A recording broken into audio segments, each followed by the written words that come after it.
¿Alguna vez has alcanzado la cima de tus sueños solo para descubrir que el aire era demasiado enrarecido para respirar? A menudo oramos por el éxito, por la influencia y por la eliminación de todo obstáculo que se interpone en nuestro camino. Le pedimos a Dios que nos abra puertas, que expanda nuestros horizontes y que nos conceda la sabiduría para gestionar la vida que tanto nos ha costado construir. Sin embargo, hay un silencio oculto y peligroso que suele seguir a la respuesta de tales oraciones. Si buscas comprender por qué tus peticiones más fervientes a veces te llevan a sentirte profundamente alejado de lo divino, suscríbete hoy a este canal para que podamos explorar juntos la arquitectura oculta del alma.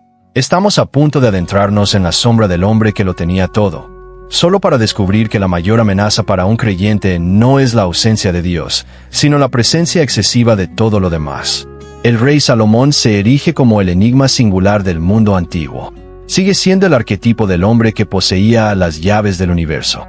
Su historia no es simplemente una de opulencia o brillantez arquitectónica. Es un estudio aterrador de cómo el corazón humano se aleja lentamente de la fuente de su fuerza. Imagina el aroma a cedro que inundaba los atrios del templo, la abundancia de oro que se trataba como si fuera piedra común, y el murmullo de miles de voces que susurraban su nombre con reverencia. Salomón había pedido sabiduría, y Dios, en su infinita generosidad, se la concedió, junto con todo lo que la acompañaba.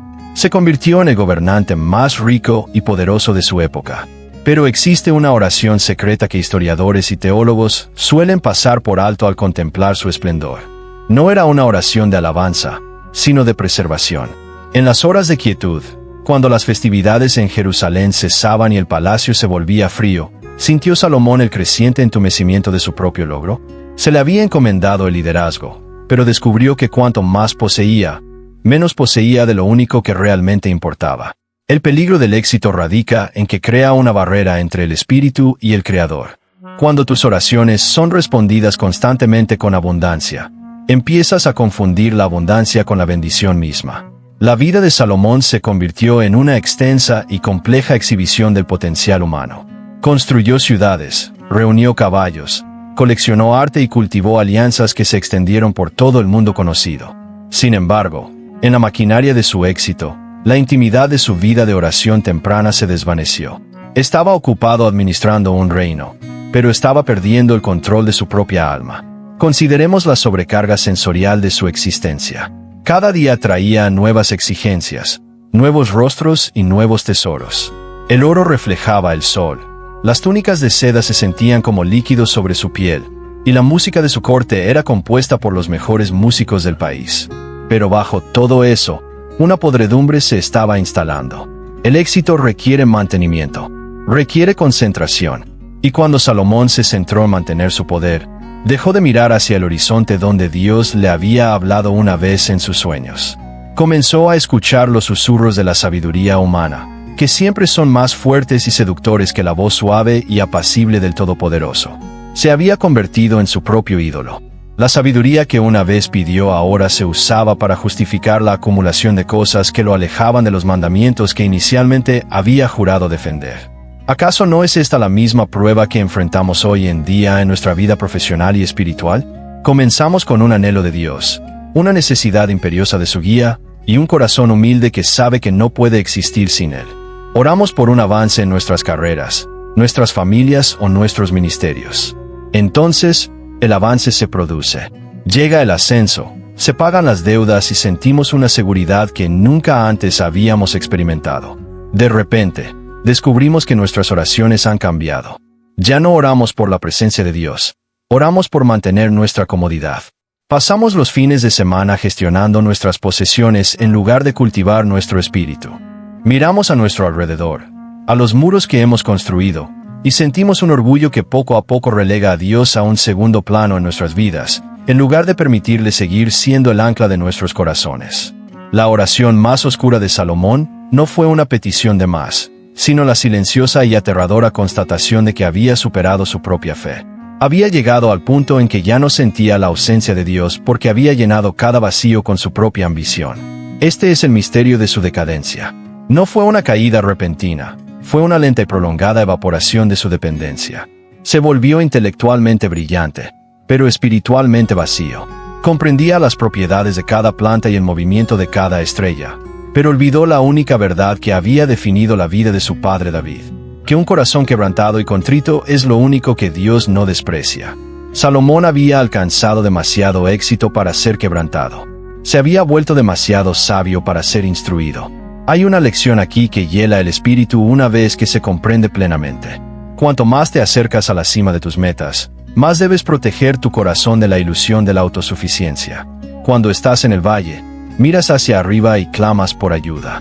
Cuando estás en la cima de la montaña, contemplas tu logro y empiezas a creer que tú mismo labraste el camino. La vida de Salomón demuestra que la sabiduría sin humildad es simplemente un camino más rápido hacia la destrucción. Tenía el mundo, pero se había extraviado. Construyó el templo para Dios, pero terminó construyendo templos para los dioses de sus propios deseos porque había olvidado que estaba destinado a ser un templo, no solo un constructor de estructuras. Debemos preguntarnos, ¿qué hemos construido que ha comenzado a ocultar a Dios de nuestra vista? ¿Es tu reputación? ¿Es la estabilidad de tu cuenta bancaria? ¿Es la influencia que ejerces sobre los demás? Estas no son cosas inherentemente malas. Así como el reino de Salomón, no lo era. El peligro reside en el cambio de nuestra mirada. Si sientes que tu vida está plena, pero tu alma reseca, te encuentras exactamente donde estaba Salomón antes de perder la luz. El antídoto para esta sequía espiritual no es desmantelar tu éxito, sino reorientar tu corazón hacia su origen. Debes volver a la sencillez de aquella primera oración. Debes dejar de pedir las cosas que te facilitan la vida y empezar a pedir la gracia de permanecer vulnerable, incluso cuando todo a tu alrededor grita que finalmente lo has logrado. Dios no quiere tus logros, quiere tu dependencia. Quiere la versión de ti que sabe que no es nada sin su aliento. Salomón finalmente aprendió esto, aunque el camino de regreso estuvo pavimentado con los escombros de sus propias decisiones. Escribió sobre su vanidad, su lucha y su comprensión de que todo carece de sentido sin el temor del Señor. Comprendió que el fin de todo, cuando todas las cuentas estén en orden y las ciudades construidas, es simplemente guardar los mandamientos y mantener la conexión que el éxito intenta romper. No necesitamos el mundo para ser felices, pero el mundo sin duda intentará convencernos de lo contrario. Nos ofrecerá todo a cambio de lo único que nos mantiene vivos. Al reflexionar sobre este camino, reconoce que tu lucha actual, ya sea el dolor del deseo o el peligro de la posesión, es un espacio donde puedes acercarte a Dios más que nunca. Tu camino no es idéntico al del rey de antaño, pero el riesgo de desviarte es el mismo. Protege tu corazón con diligencia, pues de él brotan las fuentes de la vida. No permitas que tu éxito se convierta en tu sombra. No permitas que tus respuestas se conviertan en excusas.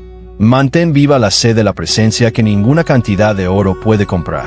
Si sientes el llamado a profundizar tu compromiso con este camino, a buscar la verdad que trasciende nuestras victorias temporales y a caminar en una fe que permanece intacta sin importar las circunstancias, únete a nuestra comunidad suscribiéndote y compartiendo este mensaje con alguien que necesite recordar que el tesoro no es el reino, sino el Rey mismo. Crecemos juntos, aprendemos juntos y caminamos juntos hacia la luz. Tu camino espiritual es la labor más importante que jamás realizarás, así que asegúrate de priorizar el alma sobre la estructura. Que tus oraciones de hoy se parezcan menos a una lista de deseos y más a una entrega total de tu vida a aquel que te la dio. Ahí es donde encontramos la paz. Ahí es donde encontramos el propósito. Y ahí es donde finalmente se revela el secreto de una vida plena. Enviar feedback.